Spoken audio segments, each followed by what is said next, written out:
Hey guys, welcome to another session in Intro to Networking. This is a part 4 of our Layer 4 GRE series on how to decapsulate GRE inside myhdl. So let's look at Layer 4. All right, so before we look at the state machine, let's take a quick peek at what GRE looks like. This is the fourth layer, right? We're sitting on layer 2, layer 3, and this is the layer 4. Also, the layer 3, we covered the extension parsers. So that's why this turned out to be the fourth episode here.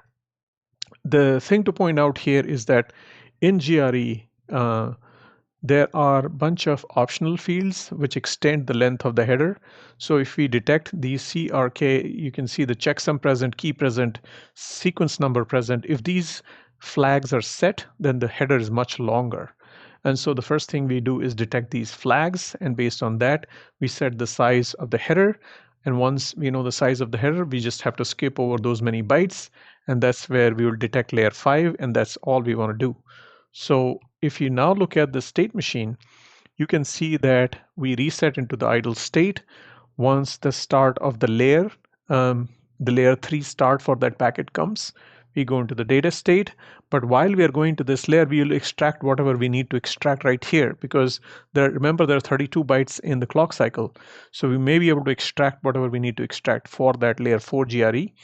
If not, then the remainder would be parsed here in this data state. And once we finish all the parsing for layer 4, we go into the end of frame state, where if it's a long packet, we just wait for the end of packet, and then we go back to idle, wait for the next packet. And so this goes on and on and on, and so forth. Now, in the idle state, another possibility is that we can get SOF, and the layer 4 is so small. Remember, if all those optional fields are not there, the header could just be 8 bytes or very small header. And so we may just end right there from idle. All of layer 4 is seen right there, and we just jump to the end of frame, wait for the end of the packet, and then we go back here. So this is the state machine. Now the main purpose of this block is to align the data, and then we have to generate the layer 5 markers for the next block, and we have to extract any required fields. So those are the main objectives of this. So that is all with the slides. Now in the next section, let's jump into the code, and we will start writing the code from scratch. So this time that's new, because we want to write everything from scratch so you can see how everything comes together. You'll get a better handle on how myhdl works, and then at the end of it, we can obviously try to simulate it and get some waveforms together so you can get a feel for the hardware side of things. So without further ado, let's dive into the next section. All right, so now let's look at the code for this new parser block. And like we said, it's a L4 parser. So first of all, let's just import myhdl. From myhdl, import everything, right? And then next is from package, same thing, import star. And package is the one that, just a reminder, this is the one that we have defined ourselves. If you look here, we have defined a package which contains the classes that we will use. And these are essentially a set of signals. For example, L2 interface is defined as SOF, UF tag, and data, right? And likewise, L3 interface, and then extracted interfaces. These are all defined here. So these are predefined for L4. Let's just look at real quick. L3 interface is in this class, we have defined SOF, start of frame, end of frame, and a tag. This tag is for the start of frame. And for L3 interface, the only two parameters that we care is SOF and tag. And so they are defined here, right? So we can refer to these when we are instantiating this new block. We can use that, and that's why this package is used here, right? And then we are going to do some math, so why not import math here as well, right? So now we have this. Next thing is, I just want to quickly show you guys what's going to be, let me see, what's going to be our header definition. So essentially, let me just paste it here. This is going to be our header, right? So in a single clock cycle, there are 32 bytes coming in. Every single clock cycle, 32 bytes. Now, the packet's going to be delineated by a start of frame, end of frame, and the packet looks kind of like this. Now, but when this L4 parser starts to work, at that clock cycle, you will get a start for the layer 4. Layer 4 is going to be either TCP, UDP, or GRE. In our case, we care about GRE, but you could care about TCP, UDP as well. So here, the start of frame could come here at any byte, right? So let's say it comes at this byte here, and you get a start of frame here, and the tag will say tag equals something, right? In this case, it'll say 2. Tag equals 2 because tag equals 0 for byte 31, tag equals 1 for byte 30, and tag equals 2 for this byte 29. So if start of frame comes here, this means that this also means that your layer 4, which is our GRE layer, starts here. Right? So that's what it means, essentially. So it could be, that's why when the layer 3 is giving you a start, it's essentially saying that, oh, in this clock cycle, there is a start of layer, or I'm calling it start of frame, but it's just start of layer, SOL, for layer 4, and then the tag is going to be whatever it is. In this case, example, this is 2. Right, because you're starting here, right? It could be anywhere in this. So you have to use this information, and then the job is to find the same things for layer 5. Okay, so let's move on from there. Next thing we need to do is we need to start defining our module. So at block, that'll define our module, and then the module name. So we will just define parse L4 256, and that's our module, right? And then it's going to be, we're going to define all our signals inside it. So first of all, it's going to be a reset. Then it's going to be clock. And then it's going to be all the input signals. So input signal is going to be L3 extract, which gives us all the fields that are extracted, mostly protocol from the layer 3. The protocol is what we could use to say this is GRE coming in. And then L3 is also giving us L2 interface, which will be the start of packet, end of packet, and the tag, etc. Tag for the end of packet. And then L3 is also giving us L3 interface information, which is where the L3 starts. So L3 start of frame, L3 tag. And then we're going to get L3, L4 interface information as well. And then that probably is everything that we will get from the input side, right? And now notice that we don't specify that something is an input or output in myhdl. We just define it. And in fact, we are not even defining its size. It's all implicitly defined, but whoever instantiates this module will define what these are mapped to. So that's how these signals will get their definitions or specifications. At this point, they are just just signals. They're just objects coming, attaching into the port list. That's all that's happening. Now for L4, which is our output interface, you're going to have similar L4 extract, which would be the L4 signals coming out, L4, L2IF, right? And then L4, L3IF, and then L4, L4IF, and then L4, L5IF. So let me just spend a moment trying to explain to you what the outputs are. So the outputs here, if I can just take this out of the way. So L4 extract is basically whatever protocol byte fields we have extracted here, this would contain those. Then L4, L2IF, this would be the same, the start of packet, end of packet for the layer 2. At the layer 2 level is just start of packet, end of packet. And then L3IF would tell you where the L3 starts. L4IF would tell you where L4 starts. So these are all coming in. If you notice, all the way up to L4, these were all coming in because the previous layers have extracted these fields. So we know where the previous layers start. What's new, what this module is going to do in its task is to generate this L5 IF, which is where the L5 will start. And then the next module which we will write is this proto-strip module. This proto-strip module will use this information and then will do its job of extracting, right? So now, having said that, let's move on. So at this point, we have defined the module itself, which in Verilog you would have defined a module. Here we are seeing this as a definition, looks almost like a function here, right? It's not even a class, it just looks like a normal function, but there's a decorator called add block, and that will convert this into a module. Now, we will define state as enum, and then we will define some states like idle, data, and end of frame. And you can see in the previous slides that I showed you, that kind of shows you how these kind of look like that. Idle, data, and UF are the states. And then you also need to define actual signal that will use this enum. And this is defined as a signal, right? Because signal comes from the myhdl, so it's defined as a signal.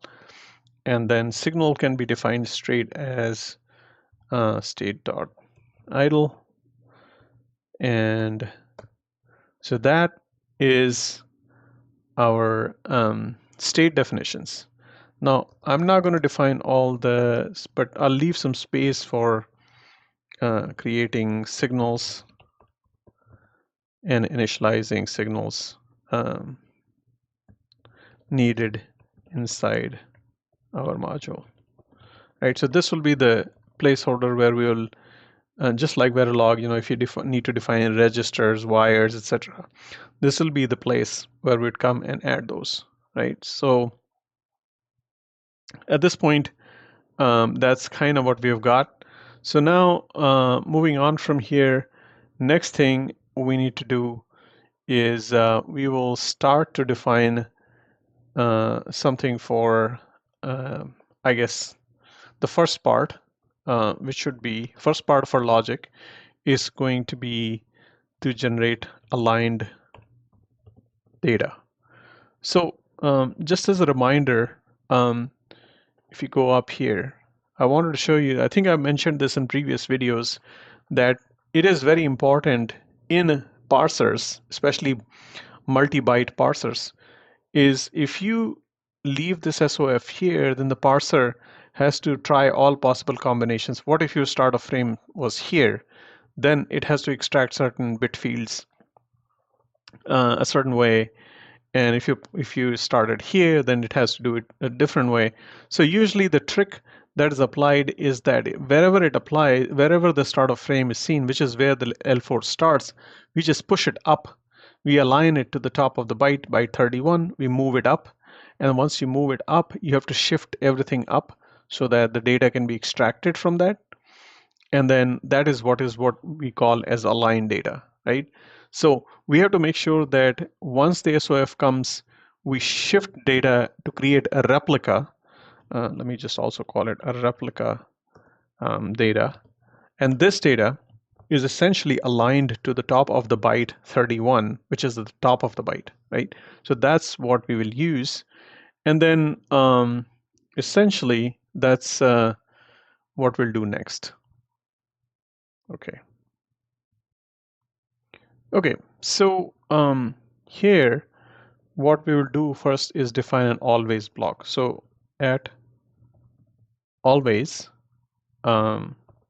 clock dot pause edge. This is your decorator, right? So that's the decorator that says that it's an always block and it's using the positive edge of clock. And then for the module, we'll define pipe input. And so this is going to be our first always module.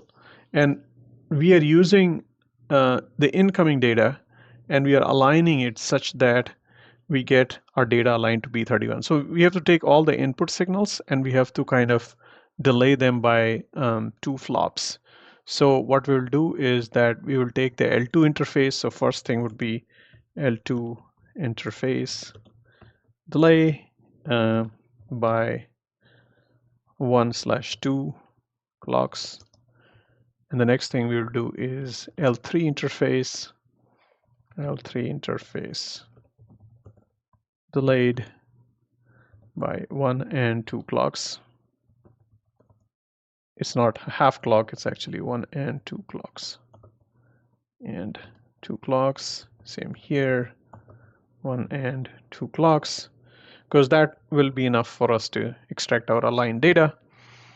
And so we've done this, and then same thing for L3 extract. And L3 extract also would be delayed by 1 and 2 clocks. And then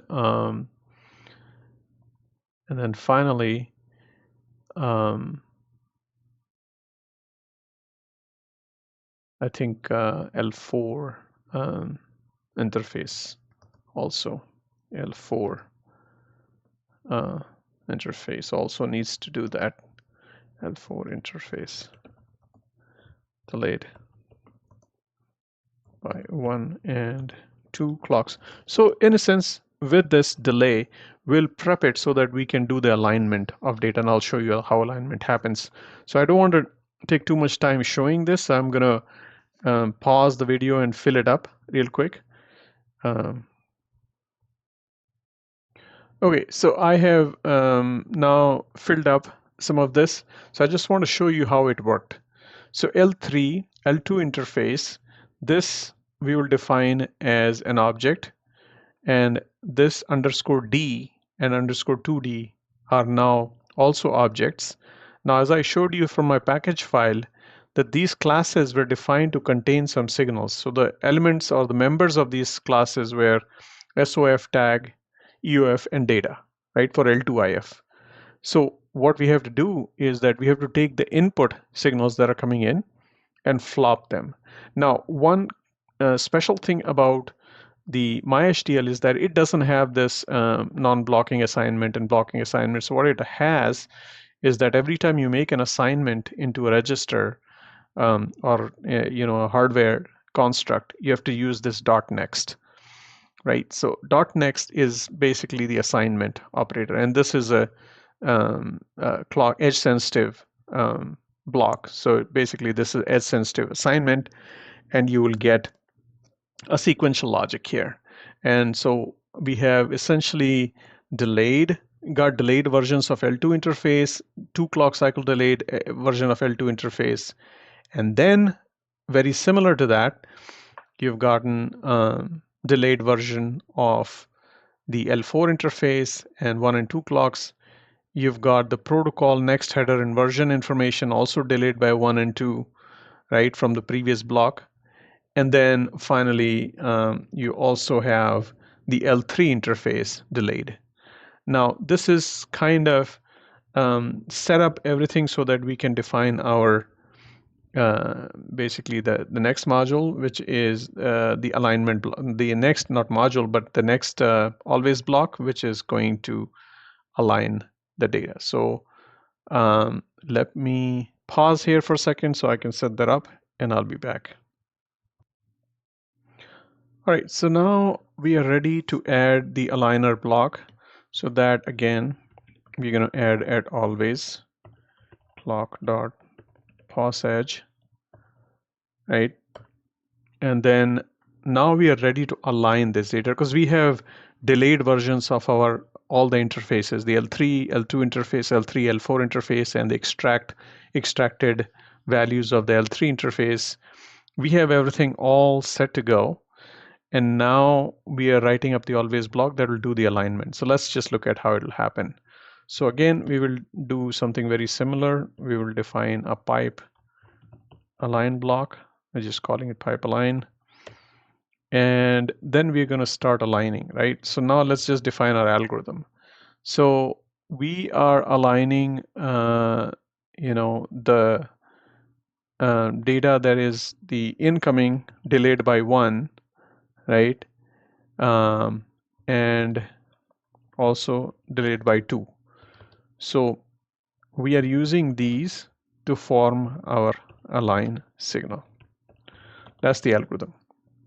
And the question is, why do we need 2 clock cycles?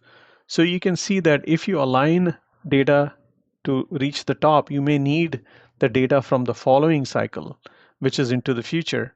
So that's why we need underscore D, because 2D can use the D, which is in its future, to form this word in the current clock cycle. So that's what we will end up doing. And so here's the logic, right? So first of all, we will say that whenever the SOF happens, so like if, right, L3, L4 interface underscore D dot SOF, right? So now understand this. We're saying that if there is start of frame or start of layer of the L4 happens on the underscore D, right? Because D is where we are looking. So that's where if it happened on the D, then that's where we will start to accumulate data, right? So at that point, we will say our align underscore 2D align underscore 2D dot we will say that SOF dot next equals 1, right? So essentially wherever the SOF happens, we are also producing an SOF SOF for we are producing an SOF for the aligned interface because it's going to be in the same clock cycle, right? So that is okay. Next thing is if now we got to extract the tag, right? So the tag we will follow this following algorithm. If the L3 L4IF underscore D dot tag equals 0, right? So if the tag is 0, we do something else. So now let's fill it up. So now let's think about this for a second, right? So if tag is 0, which means that the data is already aligned, there's nothing to be done. So essentially align 2D dot data dot next equals L3 L2IF underscore D dot data, because what it means is that data is already aligned, right? So if data is already aligned, nothing to do, no work to be done here, and so we get essentially the data dot next at align is basically the same. Now, one thing we do is we create this thing called save tag.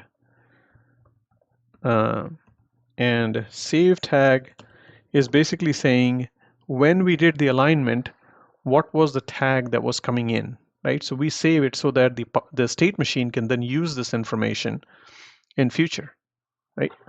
So that's very important. Now, if it's not this, right? So if the tag is in other bytes, and like I've showed you here, right? That if the tag is in some other byte, like if the tag is not 0, then it's here. It could be here, and I am showing you all. It could be anywhere all the way down to this, right? Now it shouldn't be 3 and 4 here. I think it'll be like 31 here. Tag would be 31, and this would be probably be 30.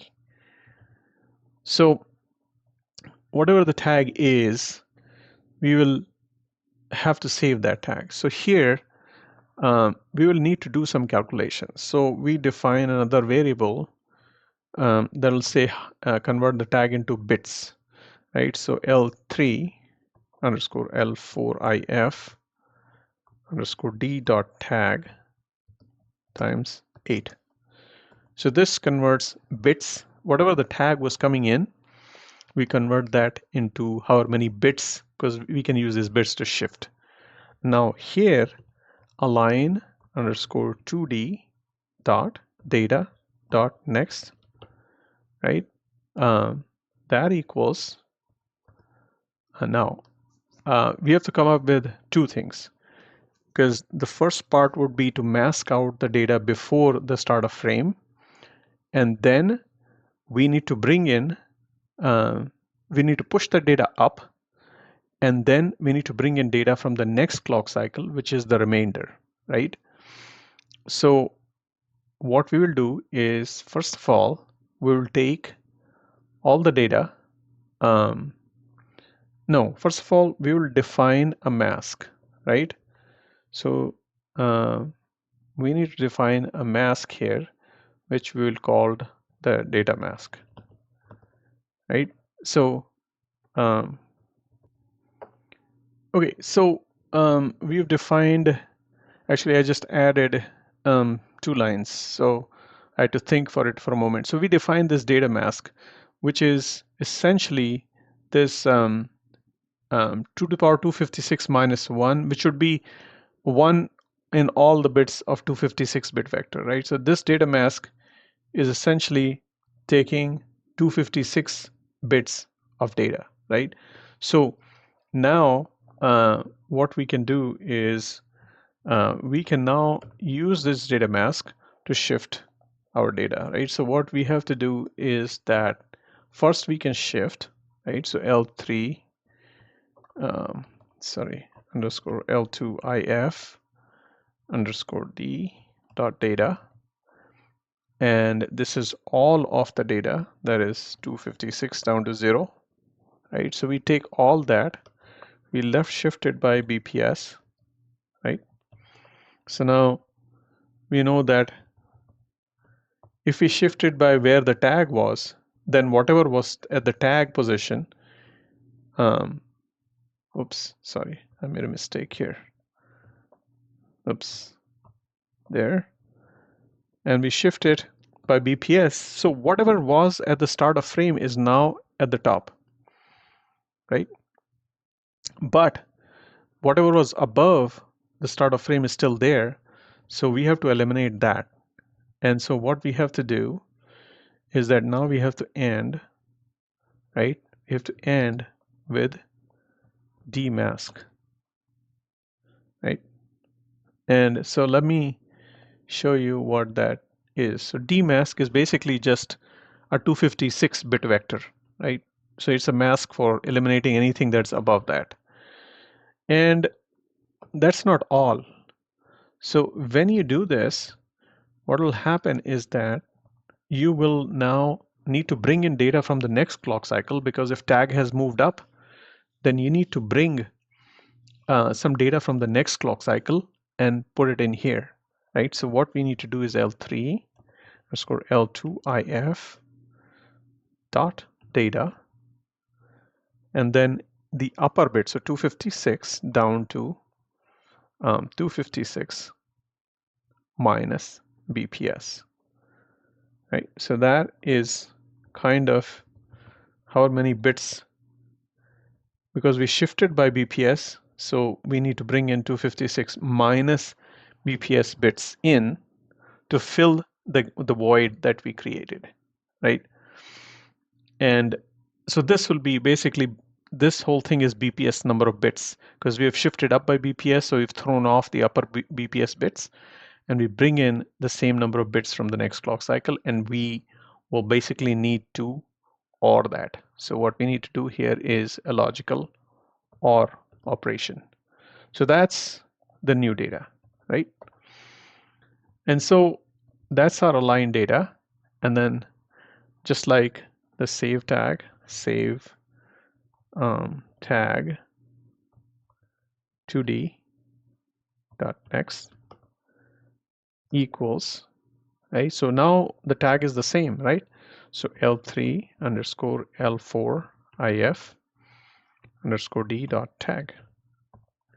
There we go. So that, in a sense, is everything that we have done to create an aligned copy of data. Now there's still squiggly lines here, so I'm going to take a pause at this moment. To get rid of the squiggly lines, I have to declare every one of these variables. So I'm going to take a moment, pause here, and we're going to go define all of these, and then I'll be back. Okay, so I have added essentially definitions for all the signals here so that the squiggly lines are now gone. Everything is well defined, right? One of the other thing in this alignment block that I have done is define the default values of these signals. So just like Verilog, in this if statement, you want to prevent a latch formation, right? So if something is not defined, then these would have these defaults. So tag, SOF, UF, and data, everything will continue to have some value, and that's what we have defined here. So in this way, we have kind of defined everything for the alignment. Now that the alignment is done, right, we have everything set up to define our state machine. So now let's just quickly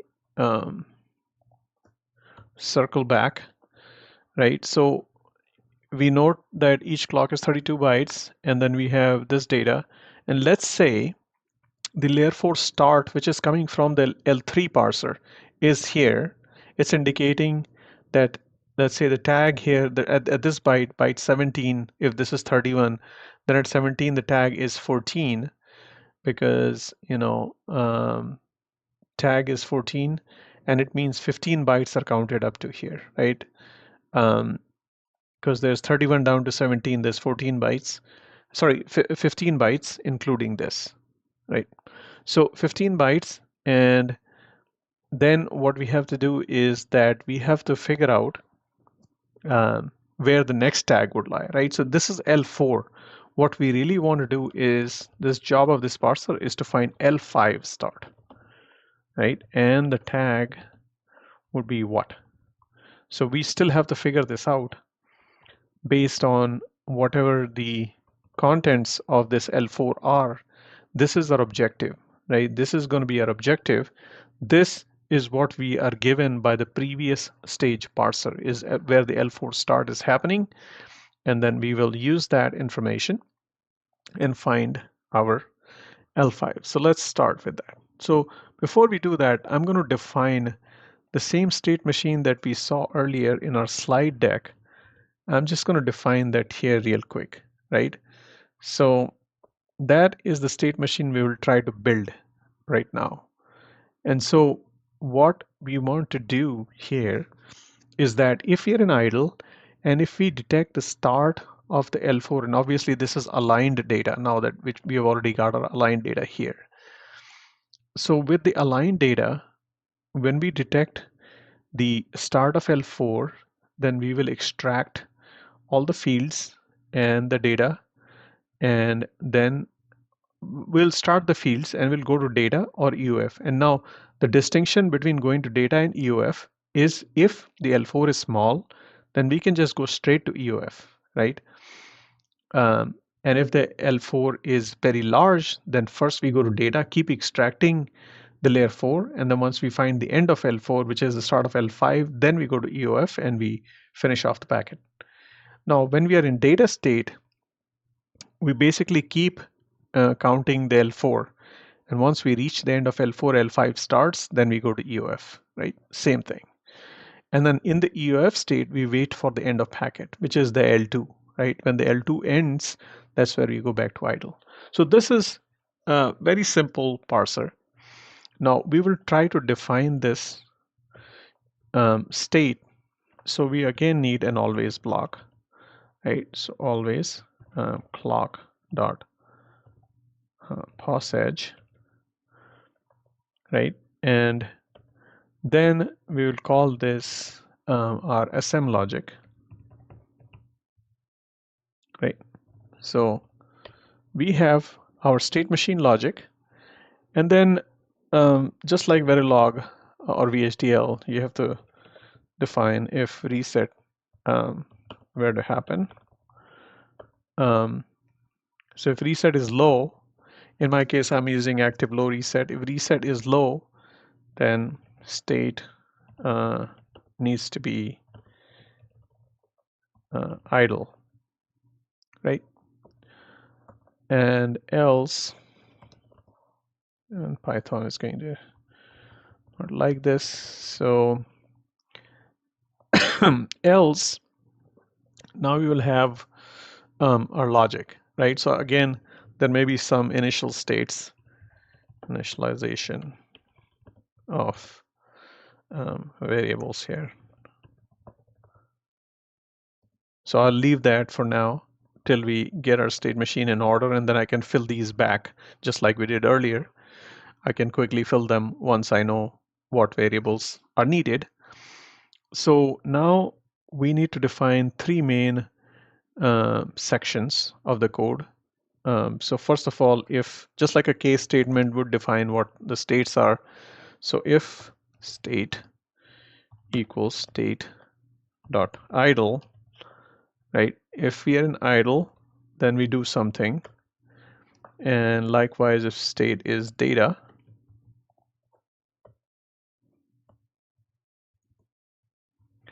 if state is data, then we will do something. And likewise, if state is EOF, then we'll do something else, right? So those are the three sections that we need to define. And when we have defined all of that, we would be done, right? As simple as that. So for now, let's just say it's going to be a pass, and it's going to be a pass. Pass is a keyword in Python that says that, you know, there's nothing that we need to do here. So that's where we will start. So let's start with the idle state, right? So like we said in idle, idle essentially is saying when the L4 starts, that's where we start to look at the layer 4, and the layer 4 may have, like we said, GRE could have multiple different things happening, and so we will start to look at that, right? So now I will show you how that logic will work. So if the state is idle, and if aligned data has an SOF, right? And this SOF, now, just as a reminder, this SOF is that layer 4 start, right? If you go up, you'll see that this is a layer 4 start, right? So you see where the SOF comes is L4 SOF, right? So when L4 starts, that's where this 2D SOF comes. Don't get confused that this is a layer 2 start. This is a layer 4 start, right? Very clear. So now, now what we will do is that now we will detect, because we are writing this parser just for GRE, right? So we will now make sure that now we can write this based on previous layers as well. So if previous layer is IPv4 or previous layer is IPv6, then we would have to accordingly do things differently. So let's just start by assuming if the previous layer version was IPv4, right? So if L3 extract, L3 extract, and type L3 extract 2D dot version equals 4, right? So that tells you that it is IPv4, right? So if the version is 4 and if the protocol, so now if it was IPv4 and inside the IPv4, if it was carrying GRE, right? So if, again, L3 extract L3 extract 2D dot protocol 47. Now those two things combined are telling you that it's GRE.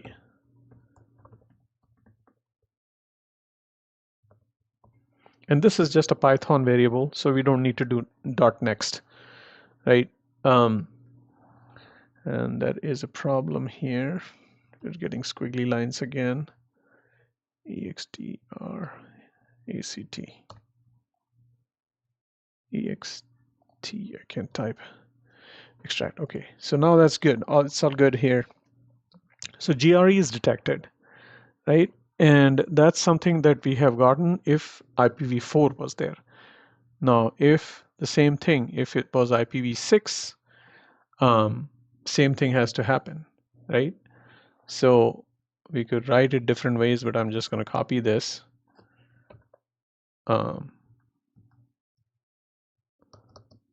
And I can say that if version was 6, so it's IPv6 and GRE is inside IPv6, same thing, GRE is detected, right? And now that I understand that GRE has been detected, now comes the interesting part, because now I have to extract all the fields of GRE, right? So the interesting thing here would be that I have to know what exactly is the tag, because at this point I have aligned everything to the top. So align is essentially taken all the data to the top of the clock cycle. So I have 32 bytes to play with. Now that means that I can extract up to 32 bytes without a problem, right? And if there's more than 32 bytes, then I cannot, it's not in this clock cycle, right? So that is what I know. And using that information, what I can do, okay, let's see. Maybe align this here. So that's a little easier for me. Tab aligned, right? So now we can write if GRE detected,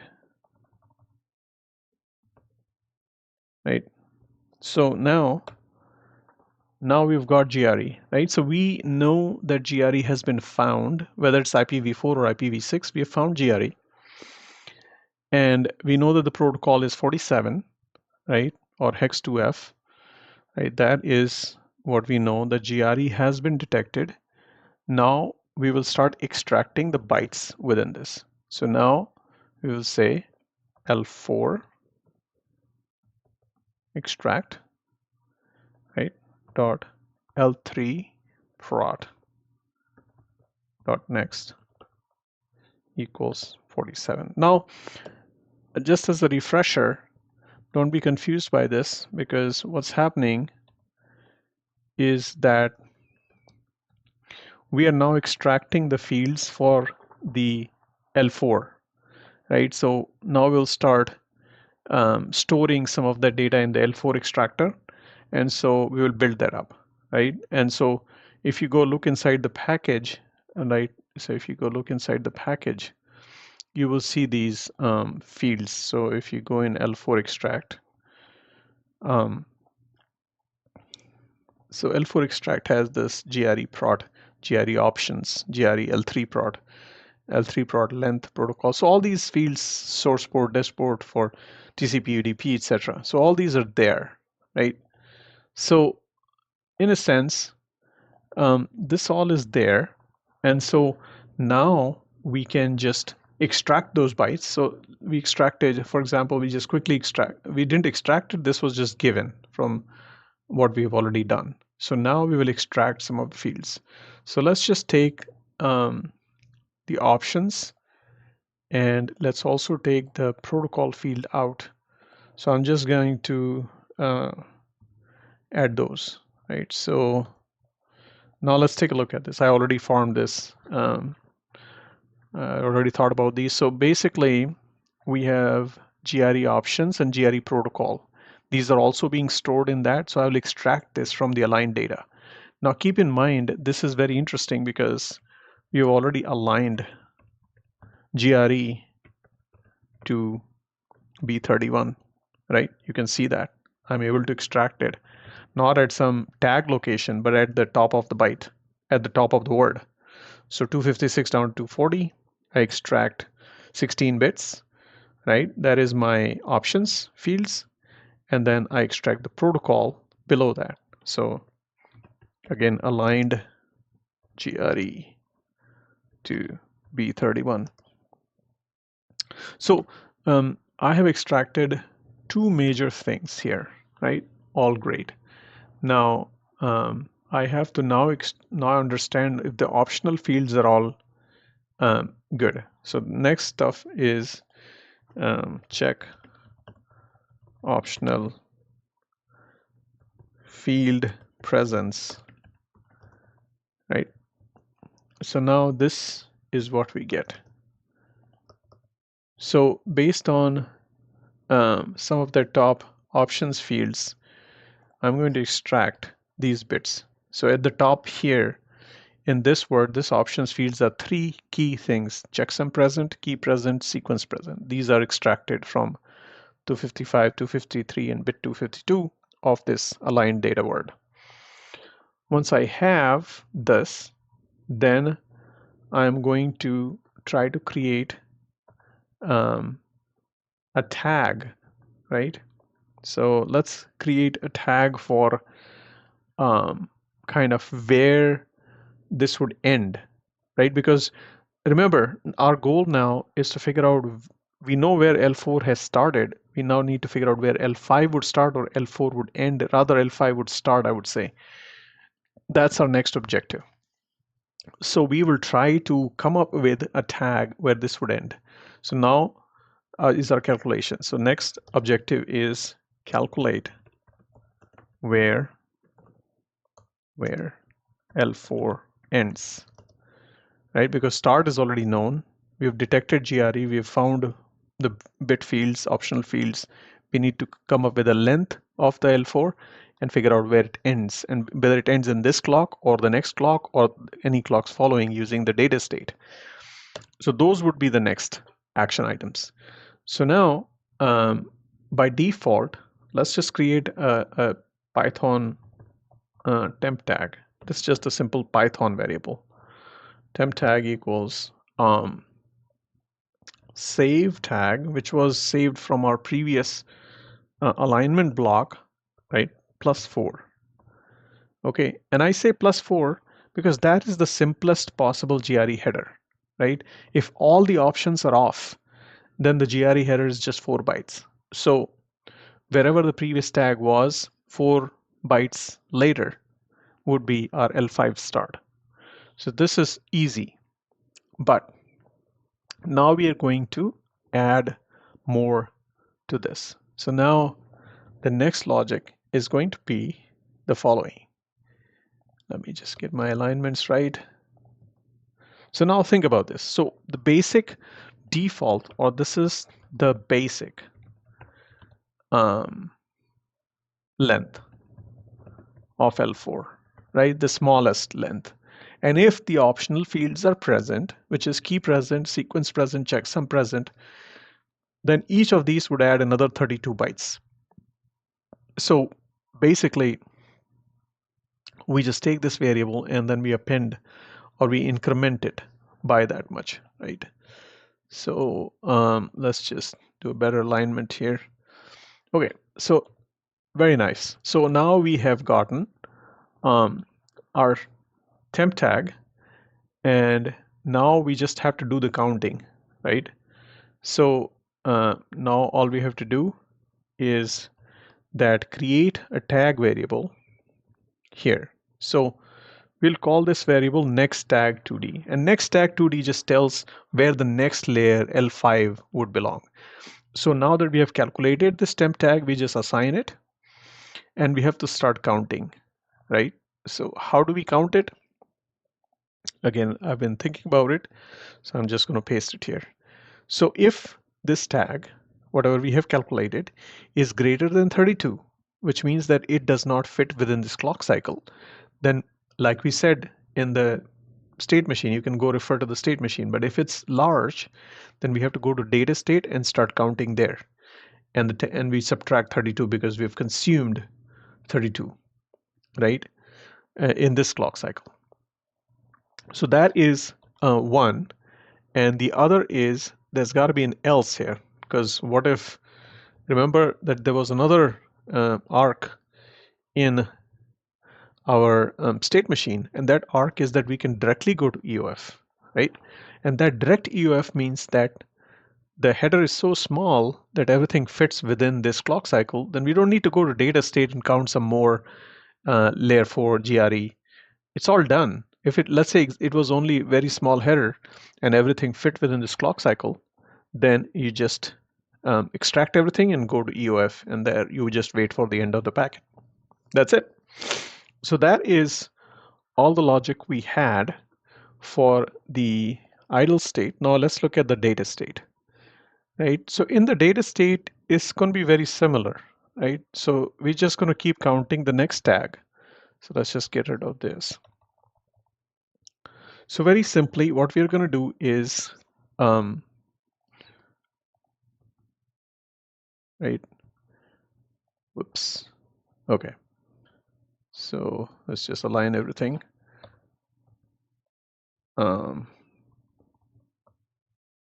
Here. So if here next tag has been set here by this, right? When we came to data state, next tag was set correctly. And so if next tag is still greater than 32, you keep staying in data and keep subtracting, right? But at some point, this will basically cross 32, right? So the other part is going to be, whoops, sorry. Didn't mean to write that. What I mean to write is this. So else, yeah.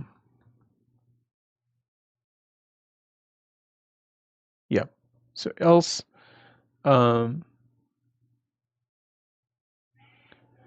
and you go to EOF, and I think this is going to be here. Let me just align this properly. Okay, so here is what's going to happen. So if you get greater than 32, you stay in data state and you keep subtracting 32 every clock cycle, because remember there are 32 bytes in a clock cycle. So you keep subtracting till you finish off however much data is required for L4, at which point you're done and you say you declare L5. When you declare L5, that's going to be where this is less than 32. So I think this is going to come inside this.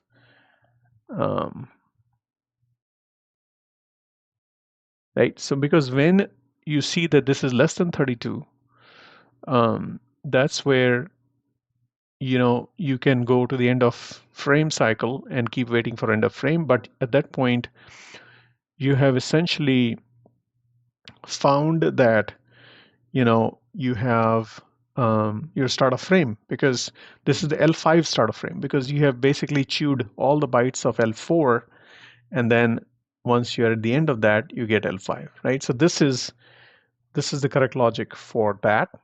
And then finally, when you reach the end of frame, then it's very simply just wait for the end of frame for the packet, right? So essentially that is all we have. Now, one more thing remains, that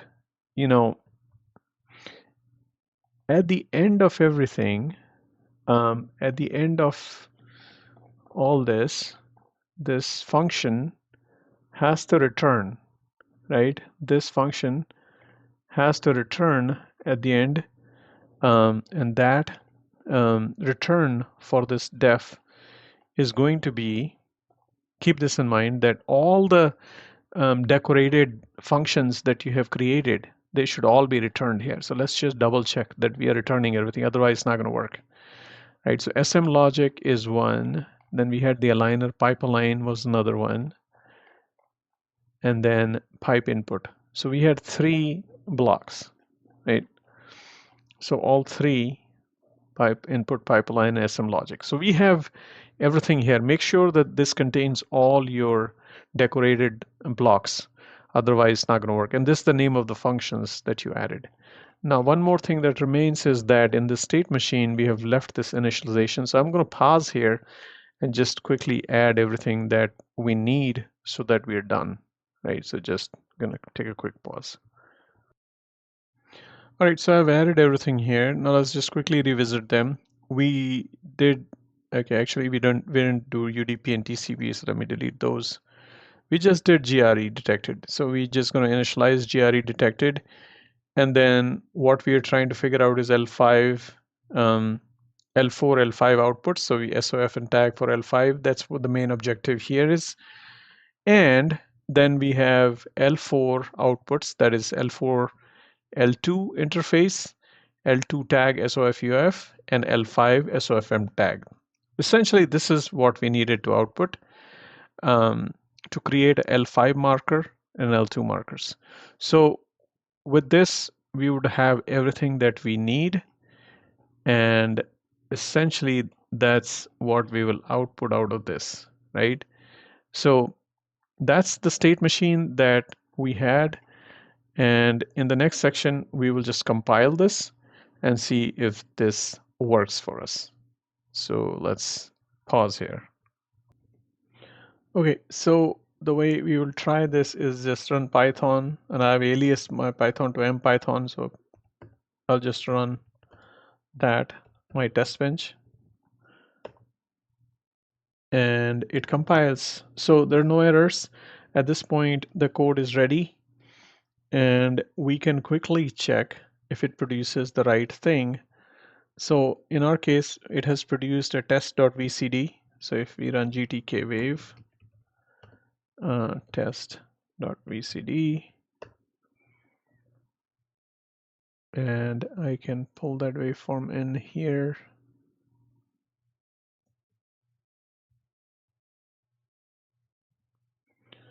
Okay, so the waveform's up, and then if we look inside this, should be able to find our modules. Fortunately, I'm not able to find it. Just give me a sec. So now this waveform's up now, and then we can see parser L4. All the signals are already logged. And if we look at the L3's data, EOF, SOF, and then keep in mind that the most important signal was the L3 interface, right? So L3 interface, and we want the original, or actually we could use 2D as well, but I think 2D is probably where the data is. So I think let's just get the input data. L3, L2, IF, SOF, EOF, L3, L2 tag, and then L3 SOF and L3 tag, and then same thing for L4, L4 SOF, L4 tag, right? So those are the ones that I think are the inputs, and then for L4, I think we need L4, L2 SOF, EOF, L2 tag, and then L5 SOF and L5 tag. Those are kind of the minimum. And if we zoom fit, that's kind of what we need to zoom into here. Okay, so now I think what we're missing, oh, it kind of gets frozen.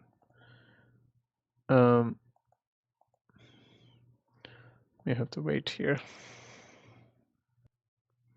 Okay, so here's our data, and you can see that the L3 interface was coming in, and right here, this is the output interface. If I can insert a comment here, I would say that this is the output interface.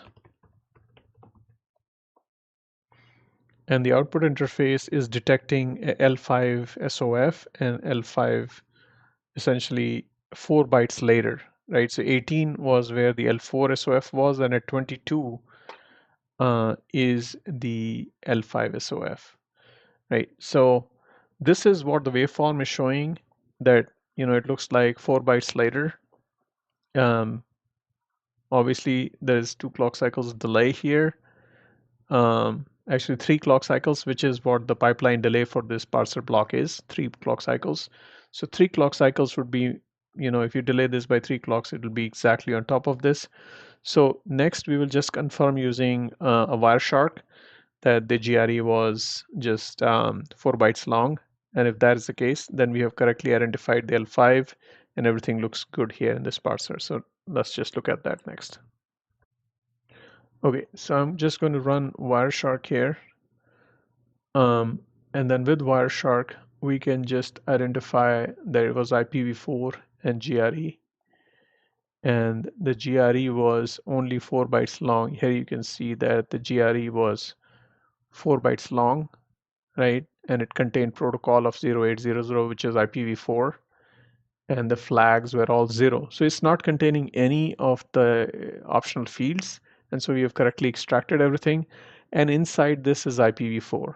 So in the next block, when we come around, we'll see that we will basically cut out this outer IPv4, cut out this GRE, and then take this IPv4 and stick it to the Ethernet. So we will have to basically delete all these layers, the IPv4 outside the GRE, and then take the inner IPv4 and concatenate it with at the end of the Ethernet header. So that would be our goal, right? And we have seen that in this episode, we have correctly used this parser. Using myhdl, we have created a GRE layer 4 parser, and we've been able to show that this parser works in our simulation, and it produces the correct markers for layer 5, which was our objective. And then that completes all the work that we had to do for this episode. In the next episode, we will see how, given the layer 5 markers and the layer 3 markers, how our protocol strip module would be able to chop off the data in the middle and join the layer 5 payload to the layer 2 header in the next episode. So hopefully you enjoyed this video. Leave me some feedback if you liked it, and I'll be back with the next episode. I might break the next episode in smaller sections because that's going to be a long video. So until next time, take care and bye-bye.